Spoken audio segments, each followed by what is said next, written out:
ভোর রাত্রে যখন সাহরি খাইতে উঠবেন, সাহরি খাওয়ার পর ফজরের আজানের আগে আপনি 10 মিনিট 5 মিনিট একটু আল্লাহর কাছে কেবলামুখী হয়ে হাত তুলে রুমের লাইটটা বন্ধ করে একটু আল্লাহর সাথে কথা বলবেন।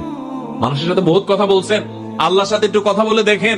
আল্লাহর সাথে কথা বলার স্বাদ আছে ভাই, অনেকে জীবনে একবারও এই স্বাদ পান নাই। একটু কথা বলে দেখেন। ভোর রাতে সাহরি খেতে উঠলে 10টা মিনিট একটু হাত তুলে কথা বলেন। কিভাবে কথা বলবেন?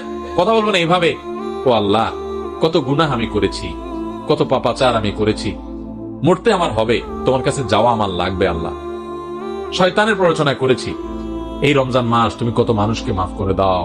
নবী করিম সাল্লাল্লাহু আলাইহি ওয়াসাল্লাম বলেছেন, ওয়ালিল্লাহি মুতাকাউ মিনান নার ওয়া যালিকা ফি কুল্লি লাইলা। রমজানের প্রত্যেক রাতে আল্লাহ তাআলা অনেক মানুষকে সাধারণ ক্ষমা ঘোষণা করে দেন, যে যাও অমুক অমুক অমুক অমুক, যাও তোমাদেরকে মাফ করে দেওয়া হলো, জাহান্নাম থেকে মুক্ত ঘোষণা করে দেওয়া হলো। আল্লাহ কত মানুষকে আপনি সাধারণ ক্ষমা করে দিবেন। আল্লাহ আপনার সাধারণ ক্ষমা পাওয়ার জন্য কোনো যোগ্যতার দরকার হয় না, আপনি চাইলে যাকে তাকে মাফ করে দিতে পারেন।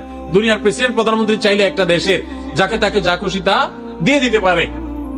তাদের যদি ক্ষমতা, তারা তো মানুষ। আল্লাহ আপনি তো মহান সৃষ্টিকর্তা, আপনি তো চাইলে আমার সব অপরাধগুলো মাফ করে আমাকে ফেরেশতা বানায় ফেলতে পারেন, পারেন না আল্লাহ? তো আল্লাহ আপনি আমাকে মাফ করে দেন, এটা আল্লাহর সাথে কথা বলবেন।